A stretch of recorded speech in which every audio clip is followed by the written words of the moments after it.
Les personnes hypersensibles, lorsqu'elles sont en couple, eh bien, se retrouvent parfois dans des situations un petit peu délicates et étrangement ont tendance à attirer les gens qui versent dans la manipulation, les partenaires qui sont un petit peu pas vraiment au top, que parfois certains appellent des pervers narcissiques. Alors, comment ça se fait? Quel est ce cocktail explosif entre hyperpotentiel, hypersensible et pervers narcissique? C'est ce qu'on va voir aujourd'hui. Bienvenue dans ce nouvel épisode de Focus, 20 minutes pour y voir plus clair. Aujourd'hui, on va voir pourquoi ce cocktail est particulièrement explosif lorsque vous avez une personne qui est hypersensible et hyperpotentielle. Et pourquoi est-ce que cette personne attire à elle dans les couples, eh bien, des gens qui versent dans la manipulation, voire, dans le pire des cas, des pervers narcissiques. Alors, dans un premier temps, ce qu'on va regarder, eh bien, c'est la difficulté de cette situation. Parce que, bien évidemment, c'est quelque chose que j'ai en partie connu, on va dire, dans certaines mesures. Et souvent, quand on est en couple et qu'on est hypersensible, on se retrouve dans une forme de désarroi. On se demande mais comment ça se fait qu'on en arrive là? On ne comprend pas ces situations qui nous paraissent complètement absurdes. On est là, on donne le meilleur de nous-mêmes et on retire des reproches. La personne ne va pas bien, nous fait la tête, nous reproche à nous-mêmes son mal-être et on est là, on a le cœur sur la main et on essaye au maximum de donner tout ce qu'on peut dans la relation et ça ne fonctionne pas. Et là, il y a un espèce de désarroi qui commence à arriver. Et on se dit, mais qu'est-ce que j'ai fait de mal? Et souvent, là, à ce moment-là, quand on se remet en question, eh bien, on a envie d'en faire des tonnes pour rattraper la situation. Parce que on se remet en question. Donc, bien sûr, on se dit, ça vient de nous. Donc, on va essayer d'en faire des tonnes. Et parfois, ce qu'on fait, c'est pire que mieux. C'est-à-dire qu'on va en faire encore plus. Et au final, on met de l'huile sur le feu parce que l'autre n'est pas disposé à être ouvert d'esprit ou n'est pas dans de bonnes dispositions vis-à-vis de la relation. Et donc, on est tellement angoissé qu'on voudrait faire quelque chose pour réparer la situation. On n'accepte pas l'idée de la laisser comme ça. Et plus on en fait, plus ça empire. Peut-être que vous avez déjà connu ça. En tout cas, c'est quelque chose que j'ai déjà connu, que j'ai déjà pratiqué. Malheureusement, à part gérer son angoisse tout seul dans son coin, il n'y a pas vraiment de solution parce que sinon on fait pire que mieux vis-à-vis de l'autre. Cette situation va avoir tendance à nous placer aussi dans une forme d'isolement. C'est-à-dire que on va se sentir incompris, on va se sentir seul, on va avoir la sensation d'être en couple mais d'être isolé, c'est-à-dire que on peut même pas en parler à notre entourage. À un moment donné, on fait tellement d'efforts que si on en parle à notre entourage va nous dire « Non mais t'as qu'à partir ». Mais on n'a pas envie de partir. Ce qu'on a envie, c'est que la relation se passe bien. Quand on est hypersensible, on n'a qu'une seule envie. En général, c'est de pouvoir laisser cette hypersensibilité prendre sa place et sans avoir à devoir se défendre d'une situation et juste on recherche une forme d'harmonie dans le bien-être et surtout dans la prise en compte de cette sensibilité. C'est-à-dire que dès l'instant où l'autre va montrer le moindre signe de quelque chose qui va pas, on a tous nos signaux qui se mettent en alerte. Et ça, on voudrait l'éviter au maximum. On voudrait être dans une relation harmonieuse et qui se passe bien. Et malheureusement, quand ça se passe mal, on est triste, on est peiné, et on est dans l'isolement, on rentre dans une forme de solitude. C'est-à-dire qu'on est dans ce paradoxe d'être à la fois en couple et à la fois très très seul en soi. Et ça, c'est très très douloureux, à mon sens en tout cas. Enfin, en tout cas, moi, je l'ai vécu de manière très douloureuse, vous, je ne sais pas.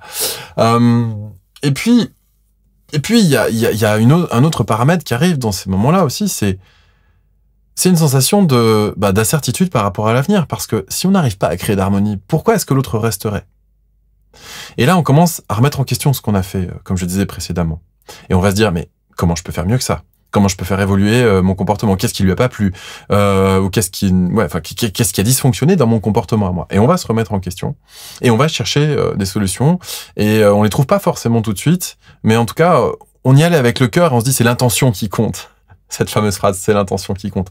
Et on va aller avec toute notre bienveillance et notre meilleure intention du monde, se refaire envoyer sur les roses très souvent, parce qu'en fait, la personne en face n'a pas pour objectif de créer une relation harmonieuse.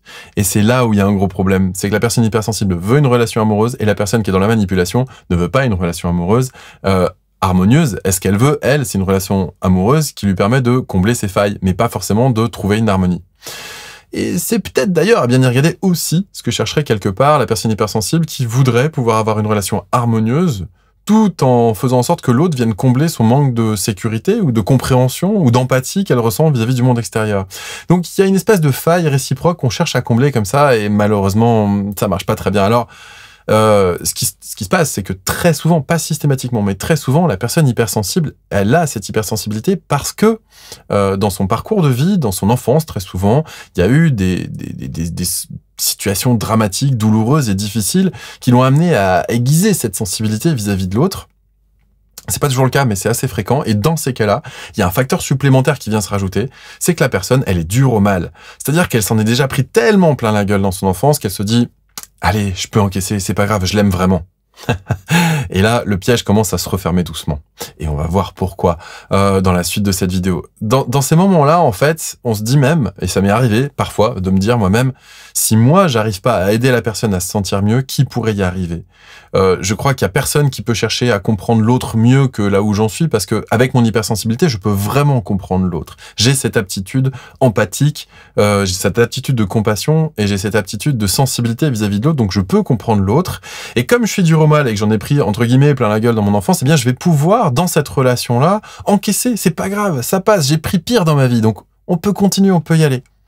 Dans ce genre de réflexes comportementaux et relationnels, en général, ça ne fonctionne pas parce que l'autre ne se rendra jamais compte qu'elle est dans une forme d'abus. Souvent, c'est inconscient, ces abus-là. Et donc, on a beau mettre tout son cœur, on a beau mettre toute son âme, tout son esprit, toutes ses recherches de solutions, ça coince. Alors, qu'est-ce qui coince? Pourquoi est-ce que on en arrive là? On vient de le voir un petit peu du côté de la personne hypersensible, mais ce qu'on n'a pas vu, c'est ce cocktail, c'est-à-dire ce mélange, cette dynamique relationnelle qu'il y a quand on est hypersensible, hyperpotentiel, et les deux mélangés, ça empire encore plus les choses. On verra dans un instant pourquoi, et comment faire pour être face à une personne de type manipulation. Enfin, qu'est-ce qui se joue quand on est dans une relation avec une personne qui cherche à nous manipuler? C'est ce qu'on va voir là tout de suite dans la partie un petit peu plus, analyse de cette vidéo. Alors, avant de rentrer dans le détail de cette dynamique relationnelle, j'aimerais repréciser les caractéristiques d'un hypersensible qui vont faire en sorte que ce cocktail va être particulièrement explosif. Dans ces caractéristiques-là, il y a une hypersensibilité, on en a parlé, donc on est très sensible à l'autre, on va capter le moindre de ses messages, on va capter les intonations de voix, on va capter même dans son silence, on va sentir ce qui lui plaît ou ce qui lui plaît pas, et cette sensibilité-là va faire en sorte que on est à fleur de peau. Donc on est hypersensible, c'est-à-dire que le moindre truc qu'on va faire qui ne convient pas, tout de suite c'est un drame. Et donc on va avoir une relation avec une amplification des réactions qui va être très forte. Et cette amplification de réaction, c'est parce qu'on est sur le qui-vive, parce qu'on a peur que l'autre parte, on a peur d'être abandonné, on a peur, on préfère s'en prendre dans la tronche finalement plutôt que de laisser l'autre partir ou de voir l'autre nous abandonner. Et ça rend les relations vraiment, vraiment difficiles parce que eh bien, tout ce qui va se jouer entre les deux va nous rendre, nous, en tant qu'hypersensibles, dans une surréaction, une réaction avec une amplitude démesurée qui ne va pas aider à apaiser la situation, et notamment dans l'exemple que j'ai pris tout à l'heure, de la situation qui ne va pas bien, et on va en faire plus, on va rajouter, et en général, dans ces moments-là, on rajoute de l'huile sur le feu et on fait pire que mieux. Il y a aussi, dans ces caractéristiques de l'hypersensible, cette capacité à comment dire, à être empathe. C'est-à-dire qu'on va sentir chez l'autre la souffrance de l'autre et on va chercher une solution au problème. Et c'est là où l'hyperpotentiel rentre en amplificateur de ce cocktail explosif, c'est-à-dire que la personne hyperpotentielle, elle a un cerveau qui turbine à fond, donc elle est souvent bloquée au niveau de ses émotions en apparence, mais intérieurement, elle est hypersensible, c'est-à-dire qu'elle ne va peut-être pas exprimer grand-chose, mais intérieurement, elle est d'une sensibilité énorme, donc elle se met une carapace de personnage social, et pour pouvoir fuir ces émotions désagréables qui sont en nous, dans ces cas-là, qu'est-ce qu'on fait? On monte dans le cerveau, et là, on compute à fond. On est en train de tout calculer, tout comprendre, tout anticiper, 3, 4, 5, 10 coups à l'avance. On est tout le temps en recherche de solutions. Et l'autre n'est pas forcément en recherche de solutions. Peut-être que l'autre a envie de chercher un problème pour montrer que c'est à nous de nous remettre en question. Ça m'est arrivé tellement de fois dans mes relations d'avoir l'impression que le problème venait de moi parce que l'autre me faisait sous-entendre que le problème venait de moi.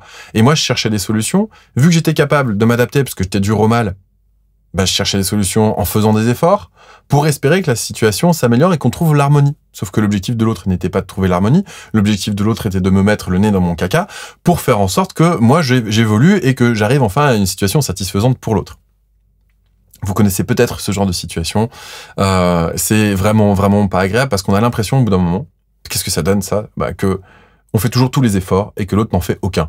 Et donc on est là sans arrêt à vouloir prendre sur soi, à trouver des solutions, à inventer des stratégies pas possibles, à imaginer par où ça pourrait passer. Et on est là, on regarde. Et très souvent, dans ce genre de situation, il suffirait que la personne qui nous manipule, qui nous oppresse, change un tout petit truc, parce qu'on sait au fond qu'elle a un bon fond, qu'elle est pas si méchante, que notre entourage veut bien nous laisser sous-entendre, que cette personne-là, elle a de l'amour en elle, elle est bienveillante, mais simplement il y a peut-être un peu trop de colère, il y a peut-être des réactions démesurées parfois, il y a peut-être un peu trop de sensibilité chez l'autre qu'on peut comprendre parce qu'on est sensible soi-même.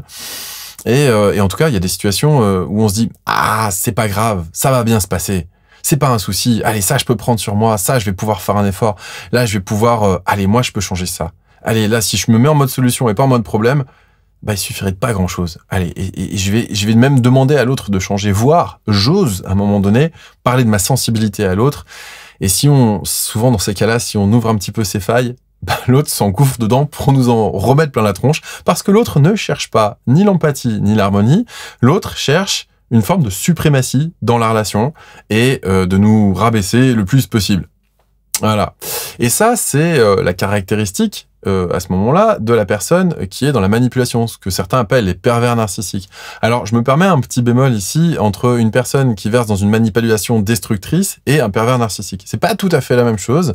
Il y a des personnes qui sont en effet dans une forme de manipulation destructrice. L'objectif est de détruire l'autre, de le détruire dans sa relation sociale, dans ses relations financières, dans ses relations amoureuses, dans son estime de lui-même, dans sa capacité d'autonomie, d'initiative. Il y a des personnes qui en effet cherchent à détruire l'autre. C'est pas pour autant des pervers narcissiques. Étrangement, non, ce n'est pas pour autant des pervers narcissiques. Le pervers narcissique, si on met de côté l'effet de mode qu'il y a en ce moment pour pouvoir s'estimer encore plus victime que d'habitude, eh bien, un pervers narcissique, c'est une psychopathologie qui a une définition clinique tout à fait exacte. Maintenant, juste ce bémol mis à part, vous trouverez d'ailleurs une vidéo qui détaille tous les différents types de manipulation sur ma chaîne YouTube. Si ça vous intéresse, vous pourrez aller voir dans les liens, enfin pas dans les liens, dans les vidéos de la chaîne. Mais ça enlève pas le fait que parfois certaines personnes sont dans la manipulation dans le but de détruire l'autre. Et alors, quand on est hypersensible et qu'on est dur au mal, on va rester dans cette relation parce qu'on y croit dur comme fer. On s'y accroche, on a envie que ça marche. Et donc on s'accroche à ça, on a envie de faire en sorte, on fait tous les efforts, on cherche les solutions. Et l'autre, l'objectif n'est pas, et ça on n'arrive pas à le concevoir, souvent quand on est hypersensible, n'est pas la recherche d'harmonie. L'objectif de l'autre est de nous faire plier. Et comme on est sensible et qu'en plus on a cette capacité cognitive d'hyperpotentiel, hypersensible et hyperpotentiel, ça donne des personnes qui sont très malléables et surtout qui sont sans arrêt aux aguets pour pouvoir être en suradaptabilité et correspondre à l'autre. Dans ces moments-là, on n'est pas dans le respect de soi, on est dans le sacrifice, très souvent, la suradaptabilité, comme je viens de le dire. Et l'autre va profiter de cette aptitude, et puisqu'on le fait sans qu'il nous demande rien, ou en tout cas en apparence, parce que c'est souvent des demandes déguisées, eh ben, on va s'épuiser au sein de cette relation. Et on sort de ce genre de relation complètement ruiné, ravagé, voire même en dépression totale, ruiné financièrement, on s'est fait dépouiller de tout, de notre amour, de nos biens matériels. Moi, j'ai eu l'impression d'avoir été un paillasson à un moment donné sur lequel non seulement on s'était essuyé les pieds, la boue et tout ça, mais qu'en plus dont on avait abusé sexuellement, si c'est possible, voilà, en étant complètement ravagé et abîmé. Moi, c'est la sensation que j'ai eue. Je sais pas si c'est un peu trash, hein, je conviens, mais voilà, c'est un petit peu la sensation que j'ai eue après ce genre de relation. Et l'autre, pour autant, ne se remet pas plus en question que ça et n'a pas l'impression d'avoir abusé tant que ça. Alors, il y a de l'abus manifeste et il y a de l'abus qu'en fait, on autorise inconsciemment parce qu'on est dans cette suradaptabilité et on s'en rend pas compte parce que nous, tout ce qu'on veut, avec tout notre amour du monde, c'est faire en sorte que la relation se passe bien et soit harmonieuse. Et on n'arrive pas à réaliser, à concevoir, je leur dis encore une fois, je leur dirai longtemps dans cette vidéo, que l'autre, ce n'est pas son objectif. Son objectif est de se rassurer sur sa propre valeur. Ce n'est pas de chercher une relation harmonieuse. Et si pour ça, l'autre doit nous détruire parce que elle nous sent supérieure sur le plan justement de l'hyperpotentialité et en plus attaquable sur le plan de notre hypersensibilité, alors là, il y a moyen qu'on en prenne vraiment plein la tronche. Donc voilà, ce mélange-là, ça crée une bombe relationnelle, ça finit par exploser dans tous les sens, et la personne qui est qui est là-dedans, en général, n'en sort pas indemne. Et il lui faut du temps pour se remettre de tout ça. En tout cas, moi, il m'a fallu du temps pour me remettre de tout ça. Alors, maintenant, on peut se poser la question, comment se remettre de tout ça, justement? Parce que, si on regarde bien, si on ne prend pas conscience de son hypersensibilité, de son hyperpotentialité, et du cocktail que ça fait avec les personnes qui sont dans une volonté manipulatoire destructrice, eh bien, une fois qu'on a vécu ce genre de relation, et qu'on arrive à s'en extraire, on se dit, j'ai pas eu de chance. Souvent, on se dit ça, j'ai pas eu de chance, j'aurai plus de chance sur la prochaine personne. Et on croit que les relations amoureuses, c'est un petit peu comme la loterie, on peut gagner le gros lot comme on peut avoir un ticket perdant. Mon expérience m'a montré que c'est pas tout à fait ça. Mon expérience m'a montré, et d'ailleurs j'ai fait une vidéo à ce sujet aussi sur la chaîne YouTube, que les rencontres sont des rencontres d'inconscient. On attire à soi, où on va se mettre en résonance avec des personnes avec qui il y a une fréquence vibratoire, si on peut parler de fréquence vibratoire, commune. C'est-à-dire que quelqu'un, c'est un petit peu comme, comment dire, ouais, comme deux instruments de musique qui vont se mettre sur un accord. On va s'accorder parce que on va pouvoir se mettre en vibration l'un l'autre. Et donc, on a des failles qui se mettent en résonance. On a des forces aussi qui se mettent en résonance. On a des valeurs qui se mettent en résonance. Et toutes ces choses-là qu'on va retrouver chez l'autre, qu'on va observer chez l'autre, et que l'autre va observer chez nous, va faire en sorte qu'on va se rapprocher et se mettre en couple. Alors, il y a aussi des différences, bien sûr, mais qui souvent ont pour origine une faille d'enfance similaire. On m'a souvent posé la question, est-ce que deux personnes dépendantes affectives, c'est-à-dire ayant une faille similaire, ça peut donner un couple harmonieux?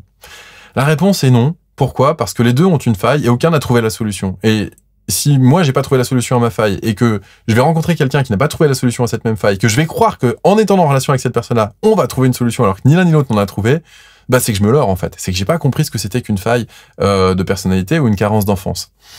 L'idée n'est pas de chercher l'assistanat chez l'autre. Et tant qu'on est dans ce genre de relation-là, ben ça peut donner que quelque chose d'explosif à mon sens. Donc si on ne fait rien à la suite de ce genre de relation et qu'on se dit que c'est petit bonheur la chance, que c'est un ticket de loterie qu'on a mal tiré, eh bien souvent on reproduit le même genre de relation dans la relation suivante. Et là commence, de relation en relation, commence une espèce de sensation de fatalité. On a l'impression que le sort s'acharne sur nous. Pourquoi moi? Pourquoi ça tombe toujours sur moi? J'ai jamais de chance, etc. Et là encore, si rien n'est fait dans ce genre de situation, qu'est-ce qu'on finit par faire? On finit par s'enfermer dans un espèce de bunker émotionnel et on se dit, vaut mieux être seul que d'être dans des relations qui font mal. Et on est persuadé que ça vient des autres, on est persuadé que les hommes sont tous des lâches ou des méchants ou des salauds ou d'autres expressions, ou alors que toutes les femmes sont des manipulatrices, etc., etc., etc. Et on commence à généraliser. Et là, on rentre dans la guerre des sexes. Et dans la guerre des sexes, si on est là-dedans, je vois pas comment, quand on est en guerre contre le sexe opposé, on peut trouver un jour l'harmonie avec une personne du sexe opposé. Un jour, on sera peut-être séduit, mais à ce moment-là, qu'est-ce qui va se passer? Eh bien, on va mettre toute une série de tests, et on va demander des garanties à l'autre pour faire en sorte que, enfin, on osera ouvrir sa porte. Le problème, c'est qu'une fois que l'autre a passé tous les tests et que le challenge a été relevé, eh ben en général il est épuisé et il a envie de partir de la relation plus que d'y rester parce qu'il a été éreinté par tous ces tests-là. Et toute sa bienveillance et toute la volonté d'ouverture, ben en fait elle s'est épuisée face à ça. Et au moment où nous on s'ouvre, c'est souvent là où il y a la bascule et l'autre avant était tout attentionné, tout gentil, tout doux pour essayer justement de nous amadouer, puis dès l'instant où on s'ouvre, et ben là, blam, on se reprend une claque dans la tronche, et ça fait encore plus mal. Oui, il y a du vécu, en effet, je pense que ceux qui l'ont vécu aussi, vous voyez très bien de quoi je parle. Alors, donc, si rien n'est fait, non seulement on reproduit les schémas, mais en plus de ça, au bout d'un moment, on va s'enfermer dans un espèce de bunker émotionnel, on va devenir aigri, on va entretenir la guerre des sexes, et là, c'est la garantie que jamais on ne pourra être en relation harmonieuse dans nos amours, puisque on est dans une guerre inconsciente parce qu'on a de l'aigreur, parce qu'on a de la rancœur, parce qu'on en veut à l'autre. Nous, on y était allé avec notre cœur, avec la meilleure intention du monde, et on s'est fait ravager la tronche. Et là, on se dit non, mais là, quand même, c'est pas juste. Donc, je vais arrêter les frais, et surtout, je vais arrêter ces relations toxiques, et je vais arrêter d'être en relation tout court. Maintenant, si je vous disais qu'il est tout à fait possible de garder son hypersensibilité, et d'utiliser son hyperpotentialité pour trouver des solutions, mais dans des relations où l'autre aussi est en recherche d'harmonie. Pour ça, ça demande de développer une part de responsabilité. C'est-à-dire que, comme je le disais tout à l'heure, il y a une mise en résonance de failles. Et si on ne travaille pas sur ses propres failles, c'est pas l'autre qui va faire en sorte que nos failles vont être travaillées. Alors, avant de conclure sur comment faire pour pouvoir sortir de là, je voudrais essayer de vous dire pourquoi, grâce à cette mise en résonance, et bien souvent les personnes hypersensibles et hyperpotentielles attirent à elles ce qu'on appelle communément des pervers narcissiques, et que je préfère, avec un petit peu de nuance, dire des personnes qui sont dans la manipulation destructrice. Pourquoi? Eh bien parce que les personnes qui sont coupées de leurs émotions, et qui veulent combler une faille narcissique, vont choisir une personne qui, elles, au contraire, sont à l'inverse dans l'hypersensibilité, pour pouvoir les réveiller, pour pouvoir les connecter à la vie. Parce que les personnes qui sont dans la manipulation sont souvent dans le mental, donc c'est souvent aussi des hyperpotentiels, mais qui ne sont pas hypersensibles, qui sont coupés de leurs émotions. Donc vous avez quelqu'un de très intelligent, avec une capacité cognitive extraordinaire, avec en général un charisme et une aura phénoménale qui séduit tout le monde. Et cette personne-là, eh bien, est tellement coupée de ses émotions que dans la relation intime, nous, en tant qu'hypersensibles, on aimerait se connecter à ses émotions, puis on s'y connecte pas, et on aimerait réveiller la personne, puis à part la colère, on reçoit pas grand-chose. Et en fait, pourquoi? Eh bien parce que il y a une espèce de mise en résonance, c'est-à-dire que là où la personne est en excès de non-connexion à ses émotions, nous, en tant qu'hypersensibles, on est en excès de connexion à nos émotions. Et donc, il y a un manque énorme et un excès énorme d'un côté, et on croit, dans nos inconscients, en tout cas quand on rencontre la personne, que ça va permettre d'équilibrer les choses. Et ça, c'est ce qui fait que les personnes hypersensibles ont tendance à attirer des personnes qui sont dans des relations de manipulation pour venir combler leur manque, de sensation d'être vivant, pour venir les réveiller, pour venir combler leur manque de sensation d'estime d'elles-mêmes aussi, parce qu'elles computent énormément, mais elles ont l'impression de pas mériter d'exister, c'est pour ça qu'elles sont à fond là-dedans. D'ailleurs, souvent, ces personnes-là souffrent énormément. Les personnes qui sont dans la manipulation destructrice sont des personnes qui souffrent d'estime d'elles-mêmes, c'est-à-dire que c'est pour ça qu'elles se disent, en fait, si l'autre est à ce niveau-là, vu que moi je m'estime là, je vais devoir rabaisser l'autre pour pouvoir me sentir au même niveau. Et c'est ce qui fait que les personnes hypersensibles et les personnes dans la manipulation destructrice se mettent souvent en couple ensemble.